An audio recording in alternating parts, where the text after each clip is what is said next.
Hey guys, Canadian Wealth here, and today I'm going to be showcasing 5 of the best Canadian dividend stocks that I think are a good buy right now. Remember that this is not financial advice and just personal opinion. You should always do your own research before buying a stock. Coming in at number 1, we have Toronto Dominion Bank. This stock is currently sitting at $82.68 as of July 23rd, 2021, or the date I'm recording this video.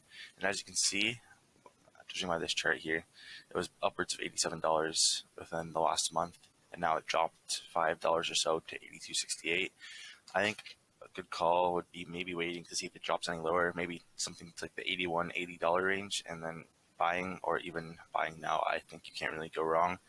This is not financial advice by any means, it's just my personal opinion, but with the dividend yield at 3.83%, I do personally think that this is a great buy. It has a high dividend, and it's going to grow in the future. It's a great long-term play, and that's where wraps up number 1. Coming in at number 2, we have Canadian Natural Resources. Canadian Natural Resources is one of the biggest oil and natural gas producers in Western Canada, and I think that oil and gas is an industry that's still going to be very prevalent for a while in Canada. Despite what many other people think, it's my personal opinion that this is one of the best oil and gas or energy stocks that you can really buy in Canada right now. The current price is $40.95, and in the last month it's spiked to almost $46, as you can see. Right now it's sitting at $40.95. I would pick it up anywhere around the $40 range or $39 range, because it did almost hit $39. The one thing I love about this stock is the high dividend yields. Maybe they might bring it down a little bit just because the stock's trending in a lower direction, but either way, I think a 4.57% dividend yield is a very, very nice number.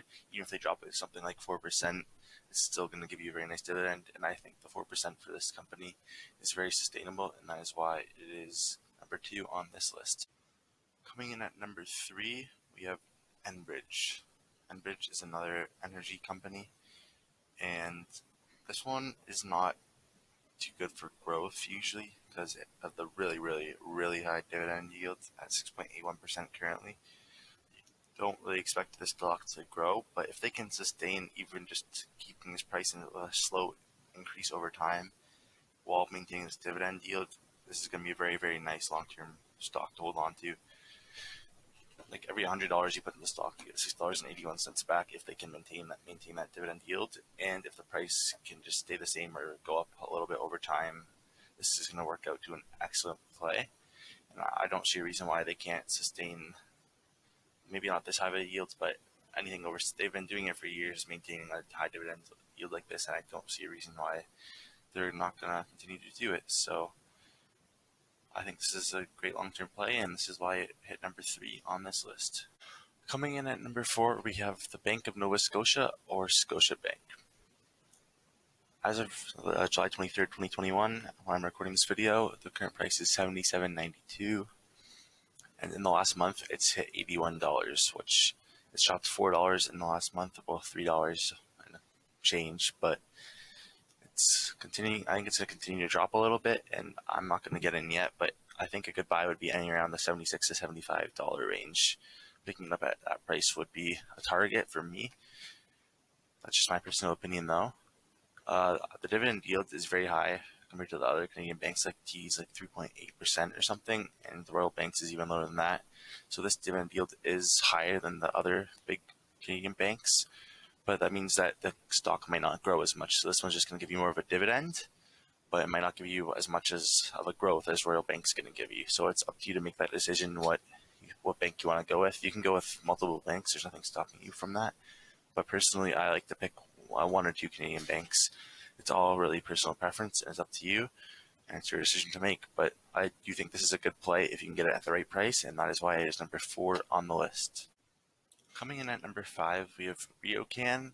It is a Canadian real estate investment trust, and right now the yield is 4.27%, and the price is $22.47. In the last month, it spiked at a high of $23, and right now it is sitting around $22.47 in the middle of the spike. This stock jumps up and down quite a bit. Well, and it is a great way of investing in real estate without actually doing the duties of a landlord, which would suck unless that's your type of investment. But for me, I'd rather just put my money in like a real estate investment trust and let do the work for me. But this yield is a pretty good yield because it allows the stock to grow. It's not too high, like 6%, where I think they wouldn't be profitable. But I think that since the yield isn't too crazy high, I think they'll be able to maintain a high yield at around 4%, while the stock will continue to grow along with the real estate market. So I think this is a pretty good play right now. Get in real estate without actually doing the duties of a landlord is a great way of doing that. So that is why it was number 5 on the list. Thank you guys for watching. It's my first video. I appreciate all the support that I get, or if you made it this far in the video. And just thanks for watching, and subscribe if you want to see some more financial videos